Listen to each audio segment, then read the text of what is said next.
The world thought it was witnessing a fairy tale, a new royal baby born into controversy, but still, a symbol of love, reconciliation, and legacy. But what if that story was never real to begin with? What if the child the world knows as Princess Lilibet Diana Mountbatten-Windsor was never born at all? What if every smiling photo, every headline, and every carefully worded press release were just fragments of an elaborate illusion? That's not a conspiracy anymore. That's the question investigators, royal watchers, and even former insiders are now daring to ask aloud. And at the center of it all, Meghan Markle, the woman who once promised authenticity, who once told the world she just wanted to live her truth. Before we continue, please hit the like button, subscribe to the channel, and turn on the notification bell for updates. This story begins like a dream, but it ends in a confession that shook even the most loyal of Meghan's supporters. Because after months of silence, data leaks, and cross-border investigations, something cracked. An offhand remark, a misplaced document, and Meghan's own words, whispered in a private conversation that should never have seen the light of day. That's when people began to realize this wasn't just another tabloid rumor. This was something darker, something that could redefine everything we thought we knew about the modern monarchy. Let's rewind to that moment in 2021 when Meghan and Harry announced the birth of their daughter. The world lit up with headlines. It's a girl. Lilibet Diana is here. A tribute to the Queen and Princess Diana. It was picture perfect. The kind of story that made even critics smile for a second. But then, quietly, things didn't add up. No photos. No hospital documentation. No nurse sightings. Not even a blurry image outside the Santa Barbara Cottage Hospital where the royal baby was supposedly born. A few journalists raised their eyebrows. It's America, Meghan's team said. They deserve privacy. Fair enough, except it wasn't just privacy. It was silence. Deafening silence. Weeks passed, then months, and still no real image of Lilibet Diana. No christening photos. No verified public appearance. Just a single, highly edited image released much later. One that digital experts later claimed looked synthetically composited. In other words, fake. At first, it seemed like overzealous speculation. But then, one digital forensic expert decided to dig deeper. The photo's metadata, those invisible digital footprints that tell you where and when a picture was taken, didn't match the official date or location. The image hadn't been taken in Montecito. It hadn't even been taken in 2021.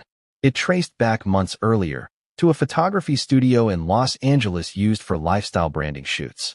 So if that photo wasn't from Lilibet's birth, what was it from? And that's where the cracks began to widen. Meghan's carefully crafted narrative, one built on control and perception, suddenly had holes.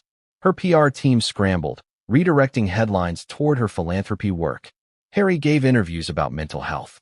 Anything to keep the focus away from the one question that refused to die. Where was Lilibet Diana?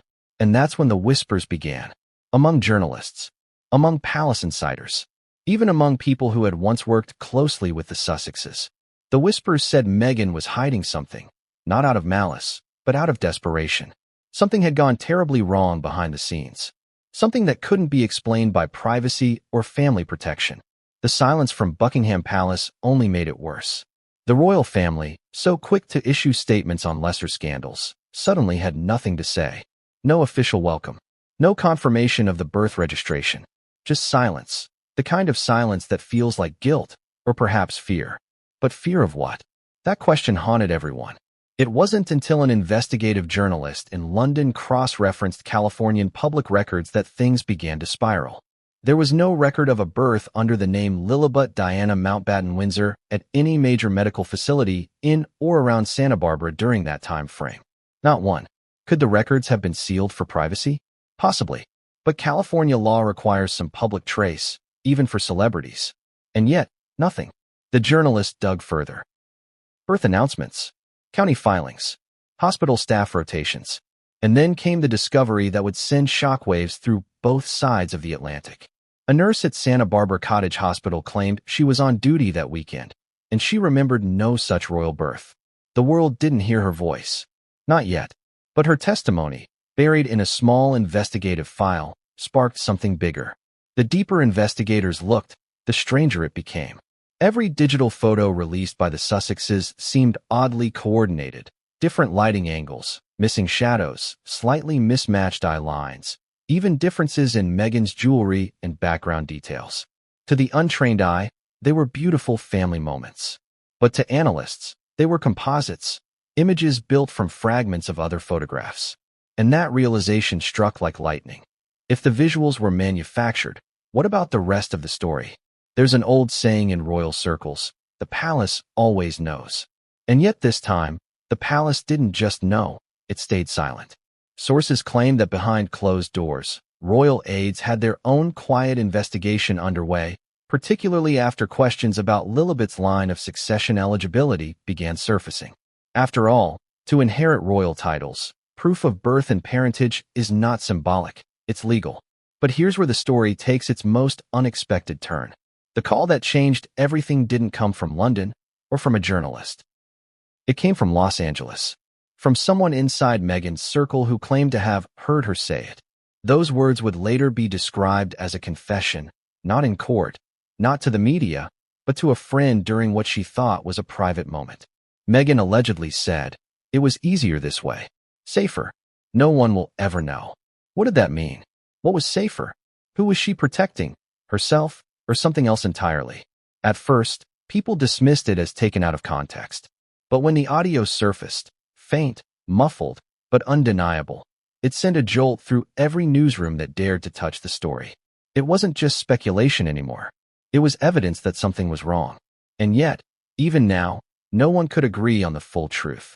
Some say Lilibet was born through surrogacy, but hidden to avoid public backlash. Others say she never existed beyond a fabricated digital persona, a creation to fulfill a royal narrative that had slipped out of Meghan's control. Whatever the case, one thing became clear. The illusion had become too big to contain. The tension between image and reality had reached its breaking point. Even Meghan's allies, once fiercely protective, began to distance themselves. Her public appearances grew rarer. Harry looked visibly strained in interviews, dodging questions about family life. And when asked about his daughter, his smile faltered, just for a second, but long enough to notice. The world loves a mystery, but the royal family fears one. Because every unanswered question about Lilibet Diana isn't just about a baby. It's about trust, about legitimacy, about how far one can go to maintain a story, and what happens when that story starts to crumble. People began to revisit every photograph, every speech, every quote. They analyzed hand placements, eye movements, voice tremors. The internet became a forensic lab, dissecting the life of a baby that may never have been. But this wasn't just about digital rumors or tabloid obsession. This was about something much deeper. A royal institution that thrives on illusion being confronted by one woman's illusion of her own. And here's where it gets haunting. Because just when everyone thought the storm had passed, new leaks surfaced, encrypted documents, allegedly tied to an internal British intelligence inquiry into royal record discrepancies. Codenamed Project LD, the file reportedly contained data inconsistencies tied to identity registration, financial movements, and, most bizarrely, digital imaging anomalies. Someone, somewhere, had gone through great lengths to construct a narrative, and another person had gone to even greater lengths to dismantle it. But the one who stood at the center of it all, Meghan Markle, seemed to know the truth would catch up eventually. That's the strange duality of her story. She's both the architect and the prisoner of her own creation. In interviews, she speaks of authenticity, motherhood, and truth. But the inconsistencies, the vanishing files, the silence of the palace, all whisper another story beneath the surface. And when her confession surfaced, it wasn't the tearful, public apology one might expect. It was something more chilling, detached, almost rehearsed. When asked directly, "Was Lilibet Diana real?" Meghan paused, smiled faintly, and said, "Every mother has her reasons." That single sentence sent shockwaves through media outlets, sparking weeks of analysis, debate, and outrage. What did she mean? Reasons for what? The more she tried to clarify, the more tangled it became. One moment she insisted she wanted privacy. The next, she spoke as if the world had misunderstood her entirely. But what the world didn't realize yet was that a hidden network of evidence, photos, metadata, legal documents, even insider testimonies, was about to converge. And when it did, the illusion surrounding Lilibet Diana would finally begin to shatter. Because the truth wasn't hiding in plain sight. It was buried in the gaps, in the silences, the edits, the contradictions, the moments that didn't add up. And that's where this story turns from rumor to revelation. As we move deeper, we'll uncover how one whistleblower risked everything to tell the world what really happened inside that Montecito estate. We'll follow the trail of digital fingerprints left behind by a team desperate to control a narrative. And we'll hear, for the first time, from someone who says they saw what no one else was supposed to. But first, we need to return to the day it all began, the day the world was told Lilibet Diana had been born. Because that day, one nurse noticed something strange, something no one could explain. It began as a moment of celebration. The announcement landed with royal precision, polished, heartfelt, perfectly timed for maximum emotional impact. The Duke and Duchess of Sussex are overjoyed to announce the birth of their daughter, Lilibet Lily Diana Mountbatten-Windsor, born Friday, June 4th. Those were the words that appeared on every news feed, every royal fan page, and every gossip column within minutes. But here's the strange thing. Nobody saw anything. Not a hospital entrance. Not a staff member smiling for the cameras. Not a single nurse stepping forward with a knowing look. The birth of a royal child is usually a global event. The world has always seen the first photo outside the hospital doors, from Princess Diana holding newborn William to Kate Middleton waving with baby Louis. But this time, nothing.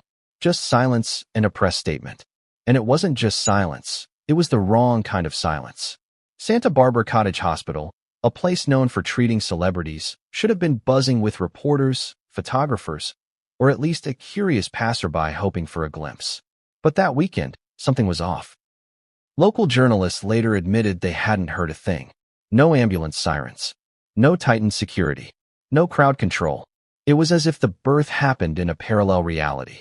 And that's when people started to whisper. For months, Meghan and Harry had been living under a media microscope. Every move was scrutinized, every gesture analyzed. So how could they possibly pull off a completely unseen royal birth in a public hospital? The official story said Meghan went into labor early Friday morning. Yet, curiously, no one, not even regular hospital staff, recalled any lockdown or heightened precautions typical for a royal-level patient.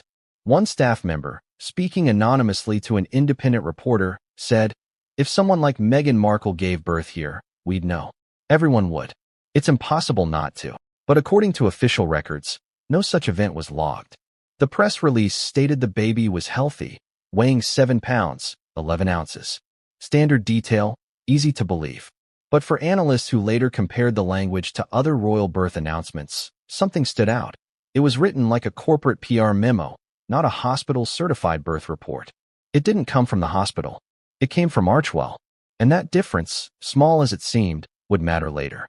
Because when journalists began digging into the hospital's records, a glaring anomaly appeared. There was no patient under Meghan Markle, no Mountbatten, no Windsor. Some argued she might have used a private alias. True, celebrities often do. But even aliases leave traces. Billing records, admissions, paperwork, digital timestamps. None existed. The deeper they looked, the stranger it became. Even the local newspaper, which always featured birth announcements from Santa Barbara families, had nothing. It was as if no baby named Lilibet Diana ever entered or left that hospital. And here's where things start to get eerie. A nurse who had worked at the hospital for over a decade, known for her discretion and loyalty, claimed she remembered that weekend vividly because it was unusually calm.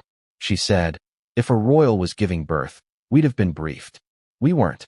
And nothing out of the ordinary happened." This woman's statement was never meant to go public. She spoke off the record to a private investigator who was verifying timeline inconsistencies. But her words leaked months later, setting the internet ablaze. She never gave birth here. 5 simple words that fueled an international firestorm.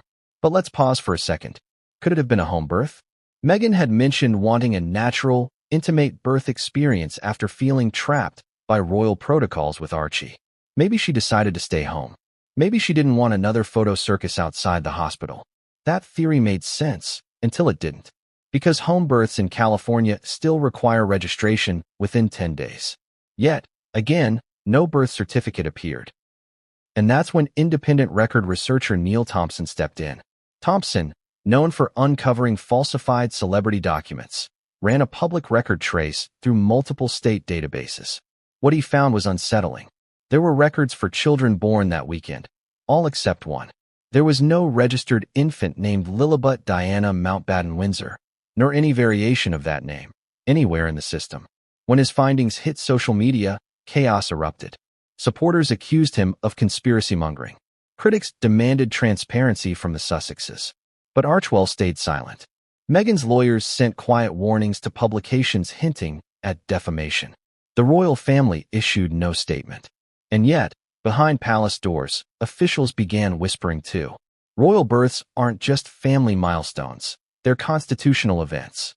Each royal child's birth must be verified for succession purposes. Even if Harry and Meghan had stepped away from royal duties, their children still held places in the line of succession. So if there was any doubt about the legitimacy of a royal birth, the palace would have to verify it. But according to sources familiar with internal communications, no verification was ever requested from the hospital. None. Why? Either the palace trusted Meghan completely, or they already knew the truth. The timing was also strange. Meghan's announcement came just days after tension with the British press had reached its peak. Her Oprah interview had aired 3 months earlier, portraying her as a victim of institutional cruelty. Sympathy was high. Public sentiment leaned in her favor. A new baby announcement would have been the perfect emotional reset. And that's exactly what it did. For a while, the narrative shifted. The headlines softened. Suddenly, Meghan was no longer the villain. She was the new mother, honoring both the Queen and Diana in one symbolic gesture. It was brilliant PR, almost too brilliant. But for some, that's what made it suspicious. Then came the next red flag, the photo release. Normally, royal baby photos are taken by trusted press photographers or palace-approved photographers. But the photo of Lilibet was said to have been taken by close friends. The image appeared on her first birthday, conveniently timed to coincide with the Queen's Platinum Jubilee, though Lilibet herself was never seen at the event. The photo was perfect, maybe too perfect. Soft lighting, a smiling baby with red curls, Meghan in the background. But what caught digital experts' attention wasn't the subject, it was the shadows. They didn't match. When forensic analysts examined the image, they noticed inconsistencies in depth and light reflection. The child's shadow fell in a different direction than Meghan's. Even the focus depth suggested different camera distances. Someone had composited the image. When this analysis hit online forums, people laughed it off at first. It's just edited, they said. All celebrity photos are. True, but most celebrity photos aren't meant to prove the existence of a royal heir. And that's when whispers turned into full-blown suspicion. Could it be that Meghan and Harry had used a stock or stand-in image? Was Lilibet even real? Or was she being hidden for reasons beyond anyone's comprehension? No one knew. But one thing was clear. This story wasn't as simple as it seemed. Then came another twist. A source from the Montecito area revealed something curious. No ambulance had been seen entering or leaving the Sussex estate around the time of Lilibet's supposed birth. Deliveries, food services, gardeners, all logged, all regular. But no medical staff, no postnatal care team. How do you deliver a baby without anyone noticing?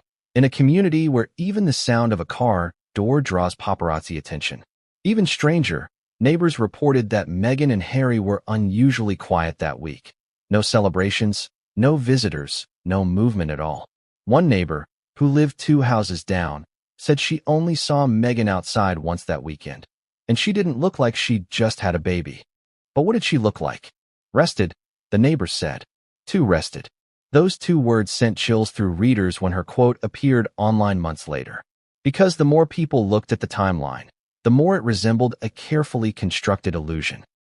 Every royal birth in modern history has come with verifiable details, even minor ones like nurses' names, baptism records, or official photo dates. But with Lilibet, every attempt to verify met a dead end. Emails went unanswered. Calls were redirected. Official channels claimed data privacy. It was as if an invisible wall had been built around a story that couldn't withstand scrutiny. And perhaps that's why Meghan's team worked overtime to control the narrative. They flooded social media with charity updates, partnerships, and glamorous appearances. Anything to drown out the growing questions. But questions have a way of spreading. Why was there no hospital statement congratulating the Sussexes, as is customary?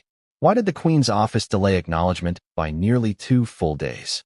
Why did every photograph released later seem strangely artificial? Different lighting, inconsistent backdrops, unmatched body proportions. It was as if Meghan and Harry were curating the idea of a family, not living it. And that idea would soon collide with reality when the first insider stepped forward. A nurse who had worked in Santa Barbara for years, tired of the speculation, decided to tell her truth. She reached out to an investigative reporter, saying she had information that could change everything. Her claim? No baby named Lilibet Diana was born here, or anywhere near here. When asked how she could be sure, she replied, "Because that weekend, I was there, and nothing happened." Her statement wasn't released immediately. The journalist, aware of the legal danger, spent weeks verifying her employment records, shift schedule, and hospital logs. Everything checked out. She was credible. And so, when her testimony finally leaked, the impact was explosive. Suddenly, news anchors, talk shows, and royal analysts were all asking the same question. If not Santa Barbara, then where? And more chillingly, if not there, did the birth happen at all? That's where the investigation truly began. Her voice trembled the first time she spoke about it. She wasn't a celebrity chaser or a royal gossip enthusiast. She was just a nurse, a woman who had worked long hours at Santa Barbara Cottage Hospital, helping mothers through the most intimate, vulnerable moment of their lives. For her, the birth of a child was sacred. Real. You couldn't fake that, she said. Not the sound of a baby's first cry, not the rush of nurses moving, not the quiet exhaustion in the air afterward. And that's what haunted her. Because she remembered the weekend Meghan Markle was supposed to have given birth, and she remembered that nothing happened.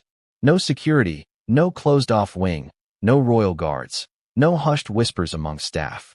It was a normal weekend, calm, almost eerily so. Her name was withheld for her safety, but those who worked with her knew her reputation, meticulous, honest, the kind of nurse who wrote everything down. She'd worked in maternity for over a decade, seen hundreds of births, including those of high-profile patients who slipped in under aliases. But even those left paper trails. Meghan's didn't. The first time she spoke out, it was in confidence, to a local reporter investigating inconsistencies in birth announcements. She didn't expect it to go anywhere. But the more questions she answered, the more holes began to appear in the official story. The reporter asked, could it be she gave birth at home? The nurse shook her head. If she did, she would have needed postnatal care. There would have been follow-ups, newborn checkups, routine medical filings. None of that exists under her or any alias matching the timeline. The reporter pressed further. So what are you saying? The nurse hesitated before speaking. I'm saying no one, and I mean no one, saw a royal birth that weekend. It didn't happen here. Her words echoed like a confession she didn't want to make. She wasn't trying to cause trouble. She even asked the journalist not to use her name, fearing backlash. But the truth was eating at her. In a hospital where every shift was documented, every patient logged, she knew how impossible it was for a royal birth to happen unnoticed. Still, she never intended her statement to go viral. That came later, when someone from inside the newsroom leaked the transcript. Within hours, social media exploded. Headlines appeared in every corner of the internet. Nurse breaks silence. No record of Lilibet birth. Some dismissed her as a fake. Others called her a hero. But for those already skeptical of the Sussexes' story, she was proof. And that's when things took a darker turn. Days after the leak, the nurse reportedly received an anonymous letter at her home. No return address. No signature. Just a single line typed in bold. Keep your mouth shut. At first, she laughed it off as a cruel prank. But when she found her car tires slashed in her driveway 2 nights later, the laughter stopped. She stopped answering calls from reporters. Her colleagues said she looked shaken, paranoid, constantly glancing over her shoulder. She told one friend, I didn't realize how dangerous truth could be. Meanwhile, the journalist she'd spoken to, the one who'd been quietly investigating for months, noticed something strange. His files, stored on an encrypted hard drive, had been tampered with. Some of his recordings were missing. His digital recorder had been wiped clean. Coincidence? Maybe, but it didn't feel like it. He began tracing the story backward. Who first issued the birth statement? Who drafted the press release? Where did it originate? The trail led not to the hospital, but to Archwell Communications, Meghan and Harry's own PR division. The release, it turned out, had been pre-written days before the supposed birth, and the nurse's testimony made that timeline look even worse. She claimed no deliveries matched that name or time frame. If it happened, it wasn't here. And if it wasn't here, where was it? That question sent chills across every newsroom brave enough to touch the story. Because if the birth announcement had been written before the birth, what exactly were they announcing? Even more unsettling were the hospital's own reactions. When journalists requested confirmation, administrators hid behind privacy laws. But off the record, one staff member admitted, "We've had high-profile births before. Privacy's never stopped us from confirming a delivery existed. This time, we were told to say nothing." The silence wasn't just strange. It was orchestrated. And that's when the nurse, desperate for protection, reached out to a private investigator named Daniel Reeves. Reeves was known in Los Angeles for handling celebrity scandals discreetly, but even he wasn't prepared for what he found. Using internal sources and access to hospital shift schedules, he confirmed that the maternity ward on June 4th had a skeleton crew. No special security, no extra medical staff, no anomaly in deliveries. If a royal baby had been born, Reeves later said, it would have been the quietest royal birth in history. He then tracked billing records. No charges under Markle, Mountbatten, Windsor, or any of Meghan's known pseudonyms. Not one trace of a medical transaction connected to that weekend. So where was Meghan? That's when Reeves stumbled upon something even more bizarre.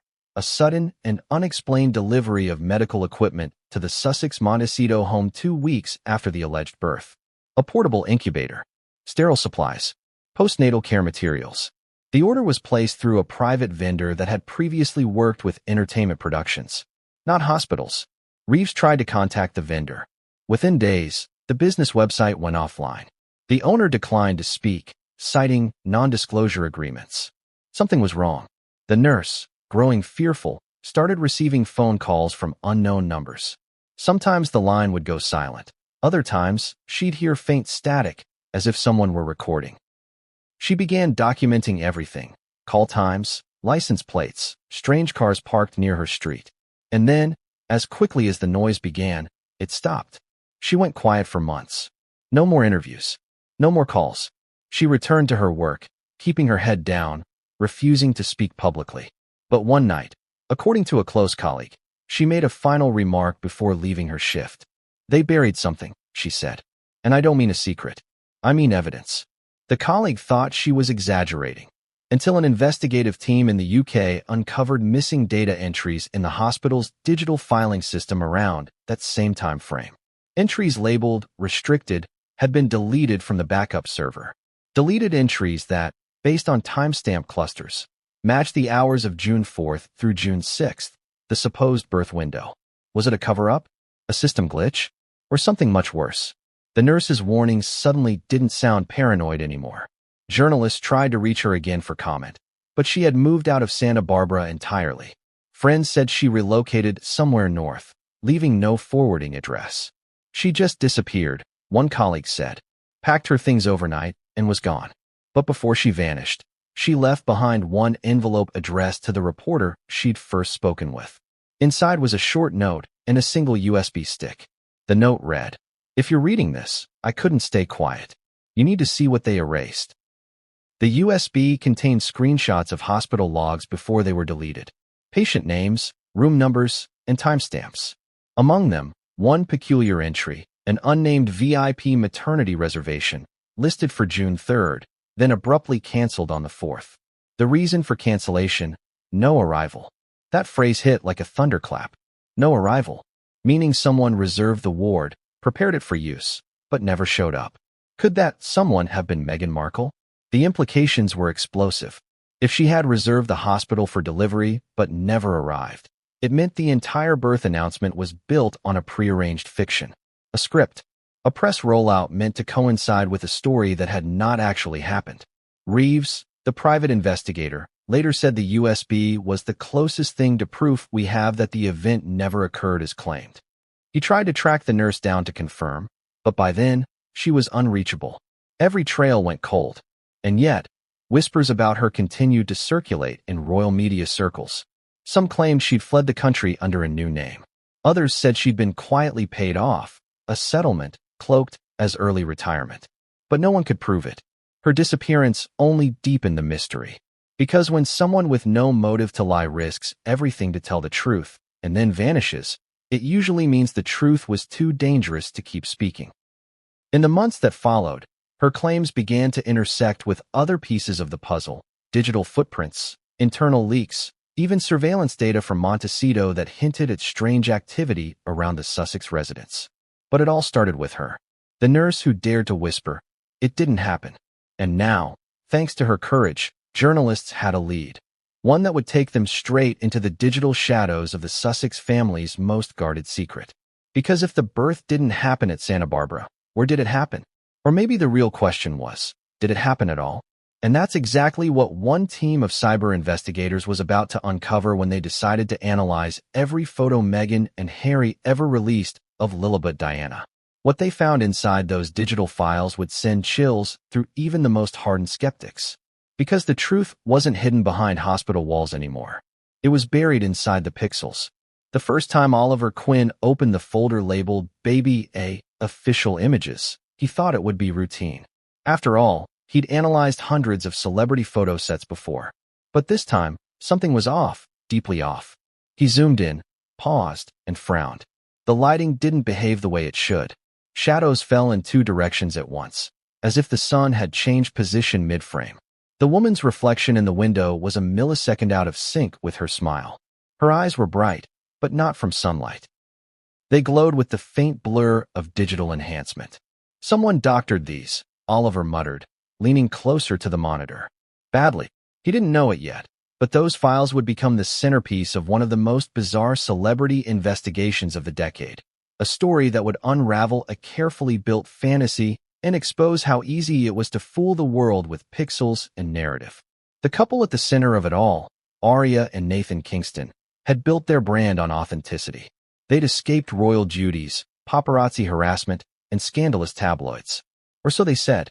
Now, in their California estate surrounded by privacy hedges and camera-free zones, they had promised the world a new beginning with their newborn daughter. But when their team released the first baby photo, the internet froze. "Why does the baby's ear disappear into the blanket?" one Reddit user asked. "Her hair looks copy-pasted," another replied. Within hours, thousands of digital experts joined in, dissecting every pixel. It should have been harmless internet gossip. But then, one investigator noticed the metadata, the invisible timestamps and geolocation codes hidden inside every digital file. The coordinates didn't point to the estate in California. They pointed to a photography studio in downtown Los Angeles. Worse, the date embedded in the file wasn't the day of the birth announcement. It was 6 weeks earlier. When Oliver presented this to his editor, she leaned forward, jaw tight. "So they pre-shot the photo? Maybe they just wanted privacy." "Privacy doesn't rewrite time," Oliver said. The editor didn't reply. She didn't have to. They both knew what it meant.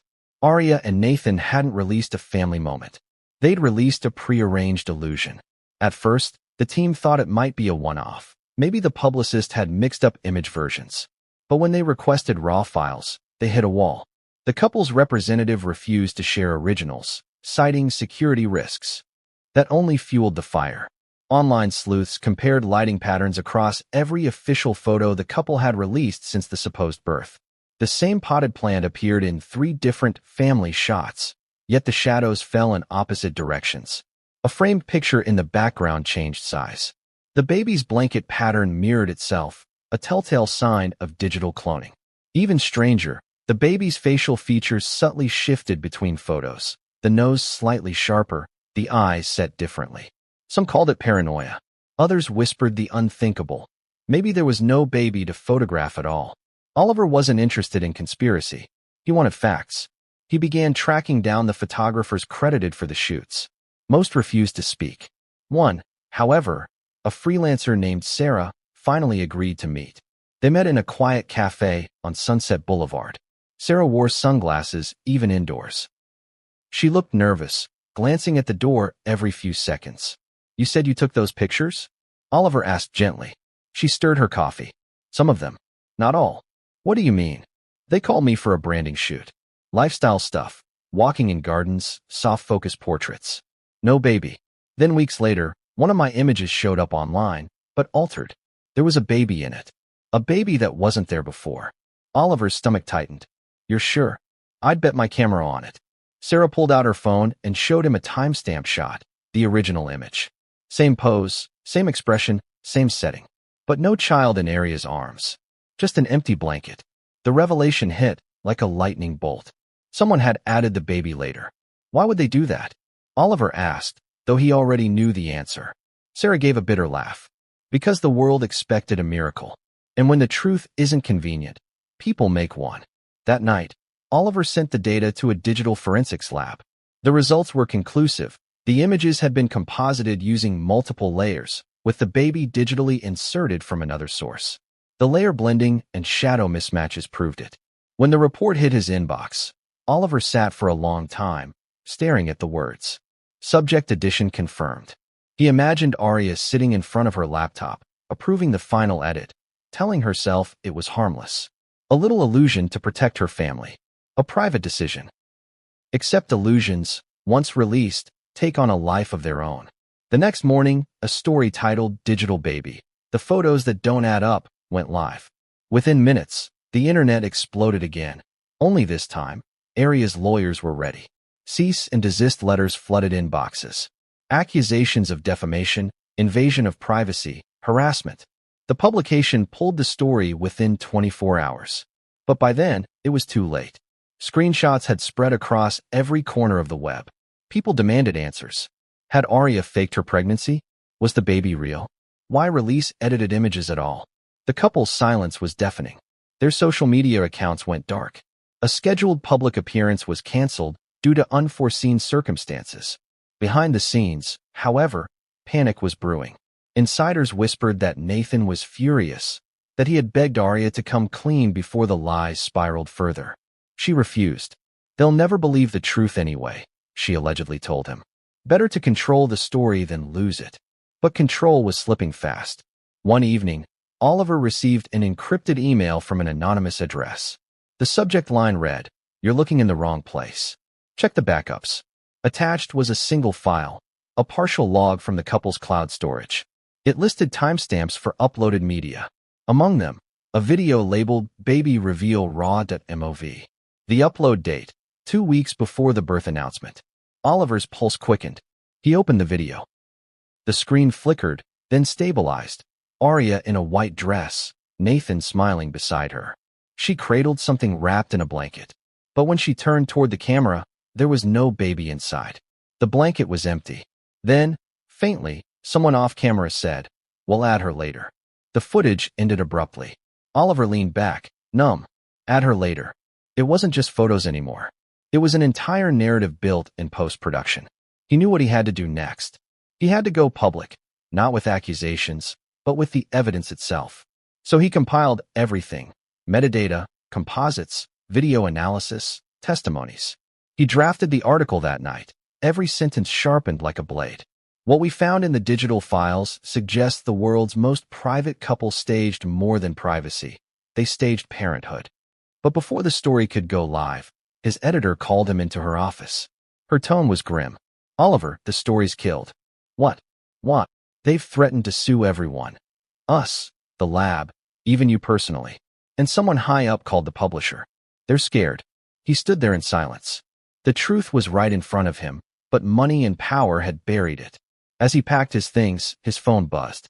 Another message from the anonymous email. This time it said, "You're not wrong, but you're only halfway there. Look for the missing frame." He froze. The missing frame. He opened the video again and slowed it down, frame by frame. For a split second, between Aria's smile and the director's cut, the footage glitched. And in that fraction of a second, reflected in the mirror behind her, was a small child, older than an infant, standing perfectly still, watching them. A chill ran down his spine. Who was that child? Why was she there? He replayed it again and again, zooming in until the pixels blurred into color blocks. The reflection was real. It matched the lighting, the angles, the time code. The child had been there the whole time, hidden just outside the camera's focus. And suddenly, a horrifying thought hit him. What if the story wasn't about a baby that didn't exist? What if it was about a child who wasn't supposed to? That realization changed everything. The photos, the secrecy, the rushed announcements. Maybe they weren't faking a baby. Maybe they were hiding one. But who was she? And where was she now? Oliver knew one thing for sure. The illusion wasn't about protecting privacy anymore. It was about erasing something or someone from the record. He closed his laptop and whispered to himself, "This isn't about metadata anymore. This is about identity." Outside, the wind rustled through the trees, carrying the faint hum of traffic. Somewhere in the hills of California, the Kingston's estate loomed behind its gates, silent and still. But beneath that silence, a secret was waiting to surface. And what Oliver found next, hidden inside a cloud server that was never meant to be accessed, would shake every foundation of their carefully built empire. Because the next file he opened wasn't a photo or a video. It was a birth certificate, and the name on it didn't match the one the world knew. The smell of cold metal and ozone filled the air as Oliver Quinn stood alone in the editing bay. Rows of silent servers blinked at him like watchful eyes. His heart thudded against his ribs, louder than the soft hum of machines. The place was empty long after midnight, but it didn't feel deserted. It felt guarded. He shouldn't have been there. His press credentials had been revoked, his contract terminated, his reputation dangling by a thread. But curiosity was a dangerous fuel. It burned hotter the more you tried to smother it. And for Oliver, there was no walking away now. He pulled a folded scrap of paper from his pocket. Scrawled on it were 4 words in Leah Tran's rushed handwriting. "Fairy tales aren't free." That was the key phrase she'd whispered before hanging up on him earlier that day. Leah had worked as an editor for the Kingston's glossy docuseries The Next Chapter, the one meant to show the world their new life. The one that had aired for 6 months before quietly disappearing from the streaming platform. "There's a vault," she told him. "An offline drive. They kept everything we weren't allowed to use. The B-roll, the mistakes, the stuff that didn't fit the image. You didn't hear it from me." He had heard it, though, loud and clear. And now he was staring at it, a narrow cabinet tucked behind the sound mixing console, marked only with a fading label, Project K/Archive Vault. Oliver exhaled slowly, crouched, and connected his external terminal to the port. The system flickered to life, demanding the passphrase. He typed the words carefully, each letter feeling heavier than the last. "Fairy tales aren't free." For a second, nothing happened. Then, the drive unlocked with a low mechanical click. Folders blossomed across the screen, hundreds of them. Raw footage /day 1. Promo cuts. Outtakes. Deleted scenes. He scrolled through list after list, searching for the one thing Leah had mentioned. B-roll uncut, do not use. When he found it, his throat went dry. The first file loaded in silence. The image trembled, ungraded, raw. Aria Kingston stood under studio lights, her hair perfectly arranged, the kind of effortless glow that came from 10 people working just off camera. She was holding something swaddled in a white blanket. At first glance, it looked like a baby. Then the director's voice echoed, "Hold it steadier. No, keep the head up a bit. We can fix the color later. Just make it look real." The camera angle shifted. The baby's head lolled sideways. A crew member stepped in, adjusted a hidden wire, and the head straightened. Oliver froze. The infant wasn't breathing, blinking, or moving. It wasn't a baby. It was a doll. He replayed the clip 3 times, hoping he'd missed something. He hadn't. Another clip rolled automatically, Aria smiling into the lens. "She's our little miracle," she said softly, her voice quivering at the edges. "Cut," the director barked. "Let's go again. More warmth this time." Aria inhaled, reset her expression, smiled again. "She's our little miracle." "Cut. Better. Once more." "Again," she asked, her voice small. "Until it feels true." Oliver's stomach turned. The repetition, the forced tenderness, it was all performance. The love in her eyes wasn't love. It was exhaustion wrapped in expectation. He scrubbed through hours of footage. Nathan appeared in several clips, pacing offset, muttering into his phone. In one, he said, "We'll tell them later." "It's fine. Just get the episode out." "Later? Tell them what?" Oliver kept watching. He saw crew members laughing nervously, whispering between takes. One whispered line caught by a boom mic made his skin crawl. "If anyone asks, We say she's napping. He paused the video and rubbed his temples. The narrative the world had bought, the glowing parents, the perfect child, the rebirth of their image, was crumbling in front of him. He found more footage. Arya rehearsing the same scene in different rooms, the same phrases, the same smiles. Sometimes she broke down mid-sentence, sobbing into her hands, whispering, "I can't keep pretending." Each time, someone off-screen comforted her with the same words, "You're doing great, Arya. The audience will love this." By the fifth take, she no longer cried. She just stared past the camera, hollow. Oliver pushed away from the desk, pacing the floor. The air in the room felt heavier now, thick with unspoken guilt.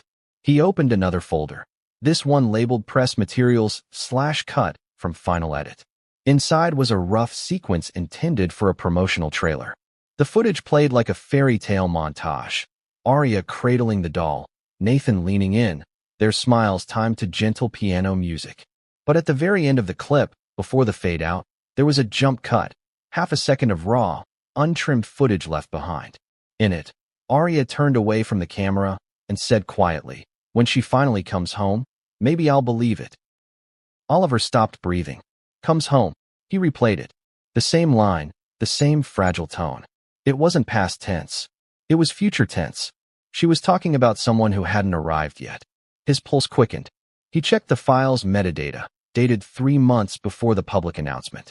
Whatever arrival she meant, it hadn't happened when the footage was filmed.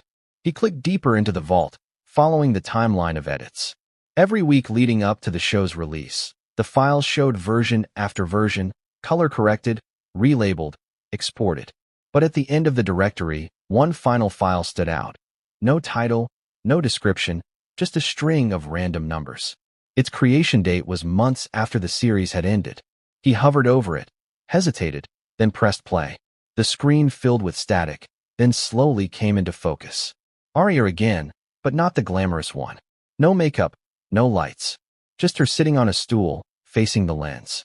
Her eyes were red, voice trembling. "I didn't mean for it to go this far," she whispered. "They wanted the story. The network. Nathan. Everyone.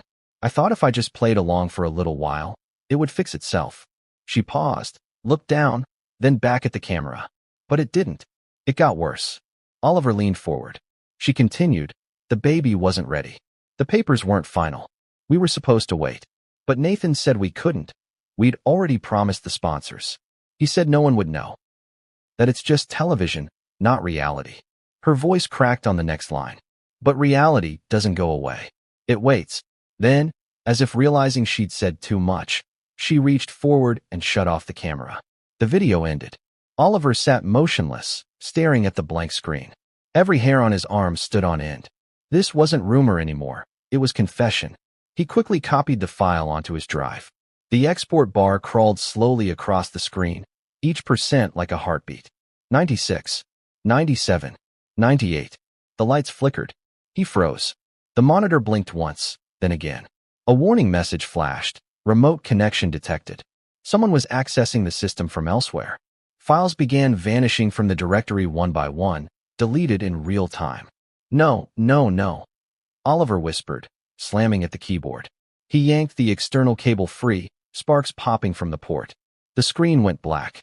He clutched the drive to his chest, panting. The room had gone silent again, except for a faint hum, different from before. The sound of footsteps. Slow, deliberate. He turned toward the doorway. A shadow stretched across the threshold, long and still. "Who's there?" he called out, his voice shaking. No answer. Then the overhead lights flared back on. A figure stood there, tall, motionless, face hidden by the glare. In one hand, they held a badge that reflected the server light. "Mr. Quinn," the voice said calmly. "You've seen something you weren't meant to." Oliver backed up a step, gripping the hard drive tighter. "Who are you?" The figure smiled faintly. "Let's just say I'm here to make sure fairy tales stay beautiful." The lights flickered again, plunging the room into darkness. And in that darkness, Oliver realized he wasn't holding a secret anymore. Rain slapped the pavement outside the studio as Oliver Quinn burst through the service door, clutching the hard drive to his chest. The night air hit him like ice, raw and heavy with the smell of wet asphalt. His pulse drummed in his ears, drowning out the hum of the power grid behind him. Every few steps he looked back, half expecting to see that shadow from the doorway follow. Nothing. Only the red glow of the exit sign bleeding across the puddles. He ducked behind a dumpster, tried to catch his breath. The drive was warm from the servers, humming faintly, as if the truth inside it was still alive. He whispered to himself, "Fairy tales aren't free," and then laughed under his breath because saying it aloud made it sound ridiculous. But that phrase had opened the vault, and it felt like it was still unlocking something in him now. Some part of him that believed he could still fix things. A car horn blared from the street. He froze. Then headlights swept across the alley, and a familiar voice shouted through the rain, "Get in." Leah Tran's old sedan fishtailed as it stopped beside him. Her hair was plastered to her face, her hands shaking on the wheel. "I saw the system go dark," she said. "You have it." He climbed in, water dripping from his jacket onto the cracked vinyl seat. Most of it. Enough. Leah slammed the car into gear, tires squealing. "Then we don't have long." They drove in silence for several minutes, the wipers squeaking in rhythm. Oliver stared out at the blur of neon and streetlights sliding past the window. "They were deleting it while I was copying," he said finally. "Someone else was in the system. They call me by name." Leah's knuckles whitened around the steering wheel. "Then they know what you saw." She turned off the main road, heading for the highway. The city shrank behind them, towers dissolving into mist. "We can't use our phones," she said. "They'll be tracking everything." Oliver nodded. "I just need time to go through the files. There's more than I thought. Videos, financial ledgers, contracts." Leah gave a grim smile. "And now we're the only people who've seen them." A black SUV turned onto the highway a few hundred yards behind them. Oliver glanced at the side mirror. Its headlights didn't dim or fade with distance. "Do you see that?" he asked. Leah's eyes flicked to the mirror. "Yeah." The rain thickened, a curtain of silver between them and the world. She muttered, "They found us faster than I thought." "Who's they?" "Omnitech," she said. "The studio's private security. They're not cops, Oliver. They make problems disappear." He felt his throat tighten. "You said we had time." "I said we might." She pressed harder on the gas. The engine growled. Behind them, the SUV matched speed. "Do they know what's on the drive?" Leah shook her head. "Doesn't matter. The Kingston's investors do. That's enough." The car hit a patch of standing water, hydroplaned, corrected. Leah's breath came in short bursts. "There's an old motel off the next exit. No cameras, cash only. We can hide there, go through everything." Oliver nodded, clutching the drive tighter. The SUV's headlights flared closer, filling the cabin with white light. "Leah, I see them." The next few seconds stretched thin as glass. The SUV swerved into the next lane, accelerated, then dropped back again, a predator circling. Leah gritted her teeth. "They're just scaring us." "Are you sure?" She didn't answer. They took the exit too fast. Tires screamed against the slick asphalt. The SUV followed but kept its distance, idling at the top of the ramp as Leah pulled into the shadow of a shuttered gas station. The rain eased. The silence that followed was worse. Leah killed the headlights. "We switch cars here. I've got a contact who can help us disappear for a bit."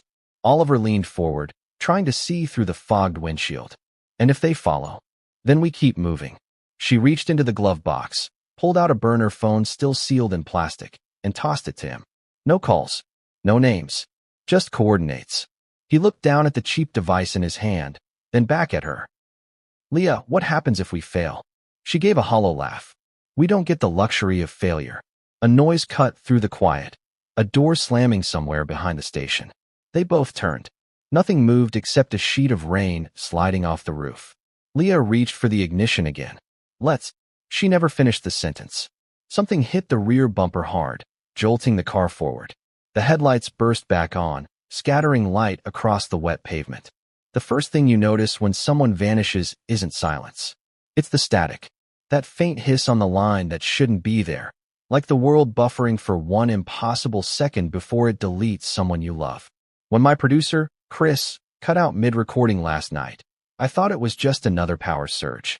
We'd been chasing a story about halcyon systems for weeks, a billion-dollar startup that promised to map the future of human behavior. He laughed about it earlier, said their slogan sounded like something a Bond villain would print on t-shirts.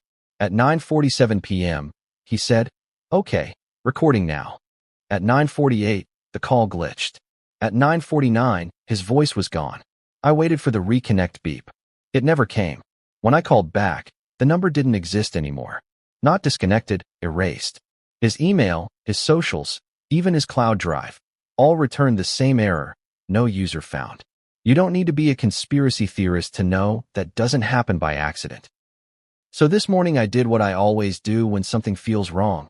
I hit record. Good morning, listeners, I whispered into the mic. This isn't an episode 1 planned. I think someone's watching me. I listened back. My voice sounded steady, almost calm, but my heartbeat thudded loud enough to distort the waveform. There were clicks on the line, tiny, deliberate.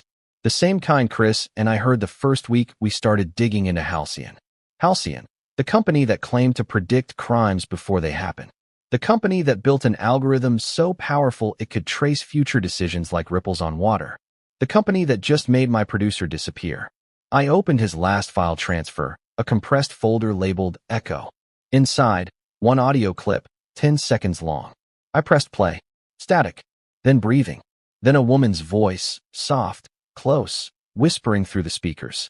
Stop digging, Mara. The voice knew my name. I yanked off my headphones, pulse hammering. Outside, a delivery van idled in front of my apartment, windows tinted too dark for a local courier. The engine purred, but no one got out. I told myself it was paranoia.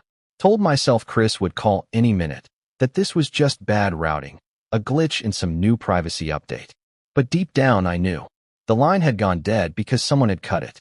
I grabbed my recorder, shoved it into my bag, and started packing: laptop, notes, the external drive with everything we'd found so far. Because if they'd taken Chris, I was next. And whoever they weren't just watching. They were listening. What I didn't know yet was that Chris hadn't vanished into thin air. He'd been rewritten, his data, his face, even his voice, folded into Halcyon's system. The van didn't leave. It just idled there, humming like a mechanical heartbeat. I watched from behind the curtain, holding my recorder like a weapon that couldn't protect me. The driver's window was down just enough for rain to drip in, but I couldn't see a face. That was when the power flickered. Every light in the apartment dimmed, came back too bright, then died again. My laptop rebooted itself, the fan spinning like it was gasping for air. I looked at the screen, all my folders gone except one. Halcyon_backup. I hadn't created that. When I clicked it, a single video file began to autoplay. The image wavered, then focused on Chris's face. He was sitting somewhere cold, concrete behind him, staring directly into the camera. His eyes didn't blink in rhythm with his words. Mara, he said, his voice flat, too even. You have to stop. They don't erase people. They copy them. And the copies obey. Then he smiled. An identical, wrong smile I'd seen on Halcyon's promo posters. The feed froze, glitched, and my reflection appeared in the black screen. That was when I heard it. The faint sound of my own voice echoing from the hallway outside my apartment, repeating the words I'd just recorded. Good morning, listeners. I think someone's watching me. A cold wave crawled up my spine. The hallway outside my apartment sounded too still, like the building was holding its breath. I pressed my ear to the door. A faint scrape, the shuffle of shoes on tile. Then my own voice again, softer this time, almost playful. Good morning, listeners. It was coming from just beyond the peephole. I wanted to run, but curiosity is a parasite. It whispers just one more look. I lifted the chain, opened the door an inch. The hallway was empty. At least, it looked empty until I noticed the small black object sitting on the floor, my spare microphone, the one that had been packed in a box across the room. Its recording light blinked red. Someone had placed it there. I crouched, hand trembling, and switched it off. That's when I saw it. A line of wet footprints leading away from my door toward the stairwell, each one distorted as though the soles had melted into the floor. The lights overhead flickered again. Down the hall, an elevator pinged, though no one had called it. I whispered into my handheld recorder. Time. 2:14 a.m. Someone's inside the building. They know what I said before I said it. The elevator doors opened, spilling pale light across the corridor. For half a heartbeat, I saw a figure standing there, tall, motionless, wearing something that looked like my jacket. Then the doors shut, and the light was gone. I locked the door, dragged the desk against it, and opened my laptop. The Halcyon_backup folder was still there, But the video of Chris had changed. Now the screen showed a live feed of my own room, viewed from somewhere high in the corner near the ceiling. The camera's timestamp